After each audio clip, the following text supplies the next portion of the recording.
سورہ آل عمران اللہ تعالیٰ نے آیت نمبر 169 اور آگے کی آیتیں اللہ تعالیٰ نے نازل فرمائی، اور اللہ تعالیٰ نے ارشاد فرمایا وَلَا تَحْسَبَنَّ الَّذِينَ قُتِلُوا فِي سَبِيلِ اللَّهِ أَمْوَاتًا، فرمایا اے مخاطب تو ہرگز بھی ان لوگوں کو مردہ گمان نہیں کرنا جو اللہ کے راستے میں قتل ہو جاتے ہیں۔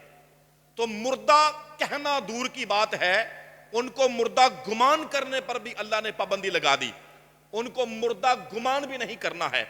فرمایا بل احیاء عند ربہم، بلکہ وہ اپنے رب کی بارگاہ میں زندہ ہیں، یرزقون، انہیں رزق ملتا ہے، انہیں کھاتے بھی ہیں پیتے بھی ہیں، رہنے کے لیے انہیں محل بھی عطا کیے گئے ہیں، انہیں رزق ملتا ہے۔ آگے سنیے، فرمایا فرحین بما آتاہم اللہ من فضلہ، اللہ نے انہیں اپنے فضل سے مالا مال کیا ہے، رب نے جو دیا ہے اس پر وہ بڑے خوش ہیں، وہ بڑے کیا ہیں؟ خوش ہیں۔ فرمایا چونکہ انہیں جو ملا ہے وہ بڑے خوش ہیں۔ وَيَسْتَبْشِرُونَ، اب ذرا اس لفظ کو سمجھیں، یستبشرون کا مطلب کیا ہے؟ اس کو سمجھانے کے لیے ایک قاعدہ پیش کروں گا صرف کا، گرامر کا، کہ لفظ ہوتا ہے بشرا، بشرا کا معنی ہے بشارت، بشارت بھی عربی زبان کا لفظ ہے اور بشرا بھی عربی زبان کا لفظ ہے، لیکن جب اس لفظ کو بعد استفعال پہ سین تا کا شروع میں اضافہ کر دیا جائے تو معنی میں طلب پائی جاتی ہے۔ معنی میں کیا پائی جائے گی؟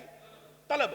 تو لفظ بشارت یا لفظ بشرا کو یستبشرون، استبشار، یستبشرو، سین تا کا اضافہ کر دیا جائے تو پھر معنی بشارت دینا نہیں، بشارت کو طلب کرنا ہوگا۔ بشارت کو کیا ہوگا؟ جیسے ایک اور لفظ ہے غفر، غفر کا معنی بخشنا، مغفرت کا معنی بھی بخشنا، تو غفور کا معنی بڑا بخشنے والا، غفار کا معنی بھی بڑا بخشنے والا، لیکن سین تا کا اضافہ کر دیا جائے، یستغفرون، مستغفرن، استغفارا، استغفارا، یستغفرو، سین تا کا اضافہ کریں گے تو معنی میں طلب آ جائے گی۔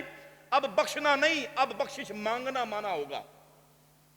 جب ہم دعا کرتے ہیں استغفر اللہ، اس کا مطلب ہے میں اللہ کو بخشتا ہوں، یہ نہیں، بلکہ میں اللہ سے بخشش مانگتا ہوں، اللہ سے بخشش طلب کرتا ہوں۔ تو سین تا جب کلمے کے شروع میں آ جائیں، اضافہ ہو جائے، پھر معنی میں طلب کی زیادتی پائی جاتی ہے، معنی طلب کرنا بن جاتا ہے۔ تو بشارت کا معنی بشارت دینا، بشرا کا معنی بھی بشارت دینا، لیکن یستبشرون کا معنی ہوتا ہے بشارت طلب کرنا، بشارت مانگنا۔ آئیے قاعدہ سمجھ چکے ہیں، اب قرآن کے لفظوں پر ذرا توجہ فرمائیں۔ اللہ فرماتا ہے جو شہداء ہیں ان کو اللہ نے جو اپنے فضل سے دیا ہے وہ بڑے خوش ہو گئے۔ بات یہیں پہ ختم نہیں، بلکہ فرمایا وَيَسْتَبْشِرُونَ، اور اب وہ بشارتیں طلب کر رہے ہیں، مانگ رہے ہیں، بِالَّذِينَ، ان لوگوں کے لیے، لَمْ يَلْحَقُوا بِهِمْ، جو ابھی ان کے ساتھ ملحق نہیں ہوئے ہیں، ابھی دنیا میں موجود ہیں۔ فرمایا مِنْ خَلْفِهِمْ، وہ ان کے پیچھے ہیں۔ تو دنیا میں جو لوگ شہداء کے وارث جو دنیا میں پیچھے ہیں، یہ ان کے لیے بھی اللہ سے بشارتیں مانگ مانگ کر لے کے دے رہے ہوتے ہیں۔ قرآن شریف نے تو واضح کر دیا، جو دنیا سے رخصت ہو جاتے ہیں ایمان والے، فوت ہو جاتے ہیں، آگے جا کر ان کا مقام چاہے اونچا ہے چاہے نیچا ہے، وہ دنیا والوں کو فائدہ دیتے بھی ہیں اور ان سے فائدہ لیتے بھی ہیں، ان سے فائدہ لیتے بھی ہیں۔ قرآن شریف کی آیت پوری کر دوں، اللہ فرماتا ہے، پھر سے سن لیں، وَيَسْتَبْشِرُونَ بِالَّذِينَ لَمْ يَلْحَقُوا بِهِمْ مِنْ خَلْفِهِمْ، وہ بشارتیں طلب کرتے ہیں اللہ تعالیٰ سے ان لوگوں کے لیے بھی جو ان کے پیچھے ہیں، ابھی ان کے ساتھ ملحق نہیں ہوئے ہیں۔ اور آگے اللہ تعالیٰ، اب سوال پیدا ہوتا ہے، اے اللہ تو ان کی سنتا بھی ہے کہ کوئی نہ؟ چلو وہ تو بشارتیں طلب کرتے ہیں، اب پتہ نہیں ان کی بشارتیں پوری ہوتی ہیں جو وہ مانگ رہے ہیں، ملتی ہیں کہ نہیں ملتی ہیں؟ تو آئیے اللہ فرماتا ہے اللہ خوف علیہم ولا ہم یحزنون، فرمایا سن لو کہ نہ ان کو کوئی ڈر رہتا ہے اور نہ انہیں غمگین کیا جاتا ہے، نہ انہیں کوئی ڈر ہے۔ ڈر کس بات کا؟ خوف میں اور حزن میں فرق ہوتا ہے۔ ڈر اور غم دو الگ الگ چیزیں ہیں۔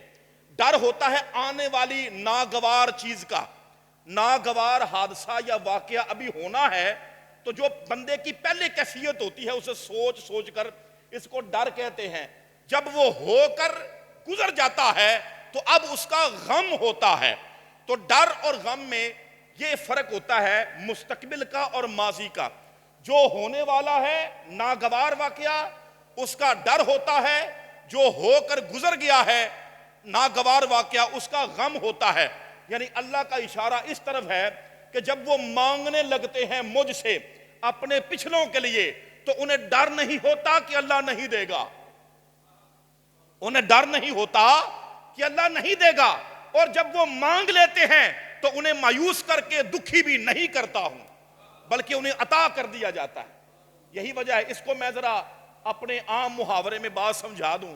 کسی کی ماں فوت ہو جائے، کسی کا بھائی کسی کا باپ فوت ہو جائے تو پھر وہ اللہ کی بارگاہ میں جاتا ہے اور اسے خبر ہوتی ہے کہ میرا پیچھے فلاں رشتہ دار پریشان ہے، فلاں کے پاس اولاد کوئی نہیں، فلاں کے پاس نوکری کوئی نہیں، فلاں کے پاس حالات کی بہتری کوئی نہیں، فلاں کسی وجہ سے پریشان ہے۔